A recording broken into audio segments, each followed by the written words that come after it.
Hi there, in this video I continue with the detailed look at my 3 little bookcase builds and finally get everything dry fitted. That's coming up next.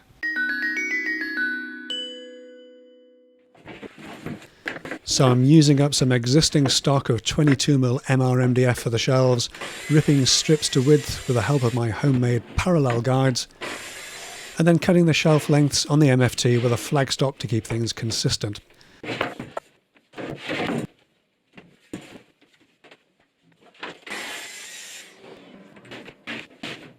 There are only 2 shelves in each bookcase, 6 in total, so it's quick work.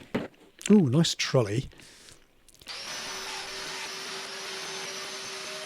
Although the span of the shelves isn't that wide, they're for heavy art books, so I'm lipping each one with redwood, glued and dominoed in place, first cutting the mortises on the shelves, and then in the lipping, and then gluing everything together and clamping it up nice and tight.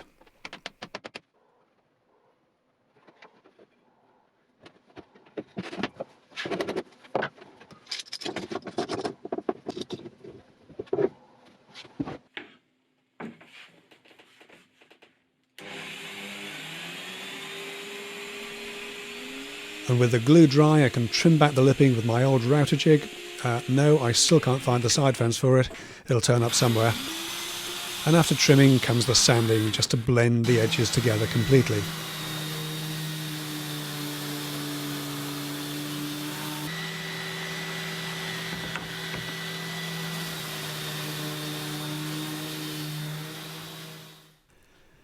With the shelves out of the way, I can turn my attention to the router bench, where I'll be grooving the sides of the carcasses to take the backs, first doing a quick test to check everything lines up okay with the top.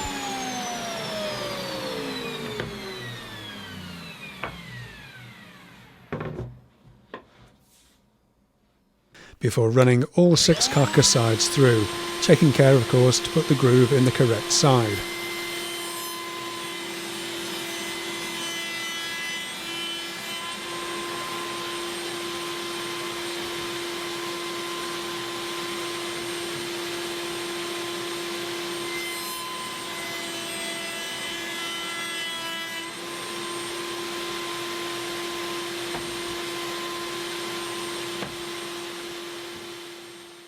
So this next bit's a little bit fiddly. Got to put a groove in the top, but it's got to end just about there, because obviously you don't want the groove coming out through the side, because the side is shown. You could fill it, I suppose, but I'd rather not. So I've got to do a few little tests on this, find the right stopping point, the start and stop point, just so that cutter doesn't come all the way out, and then I can finish it off with a straight cutter. Or a chisel or whatever it takes, but it mustn't come all the way through to the end here. So a little bit of careful fiddling about, a couple of marks on the fence, and then we'll be able to get stuck in. I'm putting tape marks on the fence where I think the stopping point will be and doing a quick test. Okay, so that's pretty much spot on there where we want to go. So if that's the same for that side, then this side should also be the same.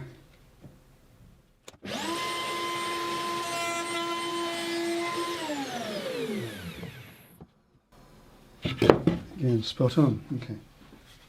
First one for real.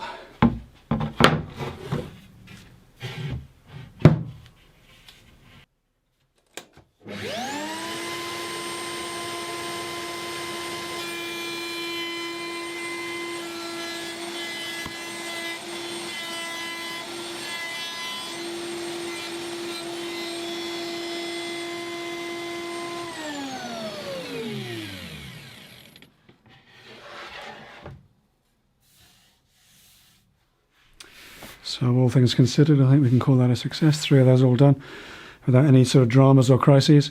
In fact, I don't even think I'll bother putting a straight bit in a router to do those. I'll just pop those out, clean those up by hand with a chisel. It's only literally the last little sort of quarter out. You could probably just shape the edge of the back, to be honest, but let's try and keep it straight if we can. So that's that. The next major thing is the shelf pinholes. Shelf pin holes. and then we can get a dry assembly done and we get the backs fitted. So shelf pin holes, we've got to do obviously the insides of each side of the carcass and both sides of the central divider. And the slight niggle with that is, of course, they're different heights, so we've got to work from the top down because that's the only point of reference. So we'll do all the sides at once, then we can keep them bearing against a common base, and then we'll do the 3 central dividers on both sides. And I'm going to put the holes in line with the dominoes because they're pretty much centered, and they're kind of where you'd expect the shelf pin holes to be, the shelf pins, because having them too far inboard they can be a little bit tippy sometimes. So that's what we'll do. We've got them all set up, got the first one set up, everything's marked up and ready to go, so we'll just crack on with the router on the holy rail and we'll get those done. I've got the rail marked up with some tape so we know where the pins are going to be. I don't want a whole length because they're, you know, it's the bookcases themselves, you've only got 300mm of available space, so a central one and a couple of positions either side of the centre is probably all you need.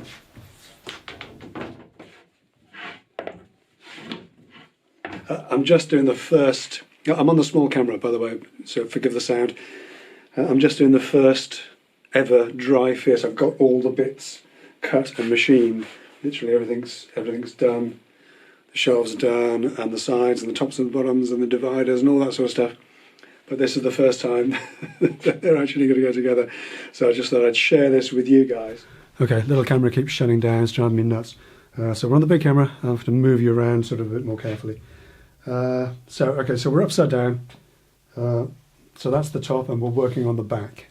So that's the base, we're aligned nicely at the front.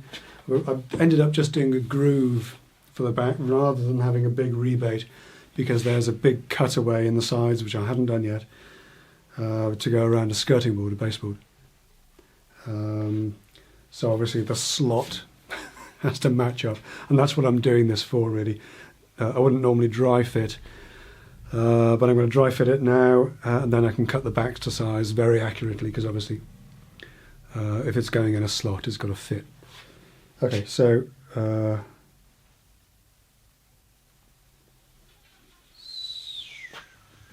that's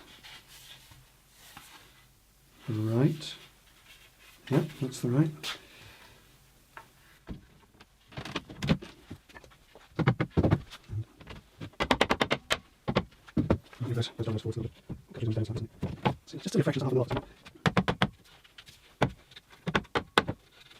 So all in all, it's not bad.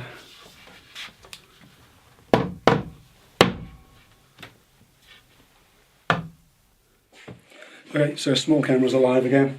I've put a clamp on this to keep it reasonably together, and I put a square clamp in the back there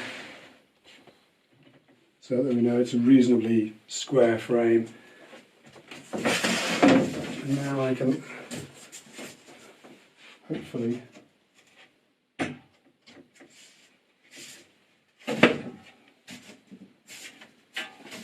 slot this in.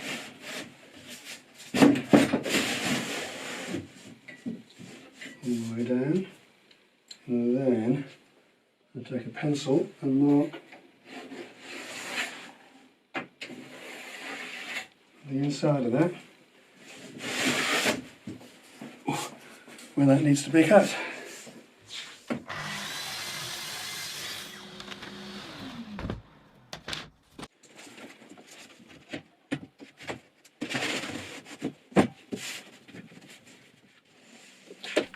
Safe in the knowledge that the back fits okay, I can pull the dry fit apart to do the last little bit of machining on the carcass sides. Okay, so 5 minutes with a bandsaw and a bit of sandpaper. We've got our template.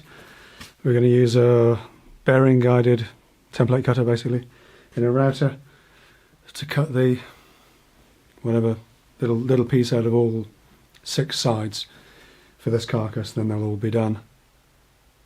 And then there's just the fluted face frames to do just. But yeah, okay, all good, all good.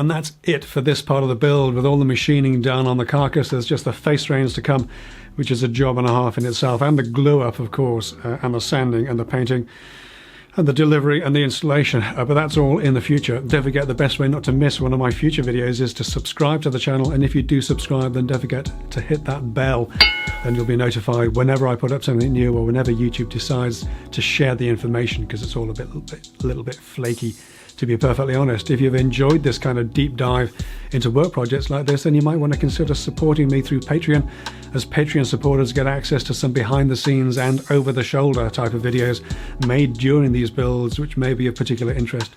And there are links, of course, to Patreon and all other methods of supporting the channel in the video description down below. But that really is it for this week. Thanks so much for watching. I'll see you next time.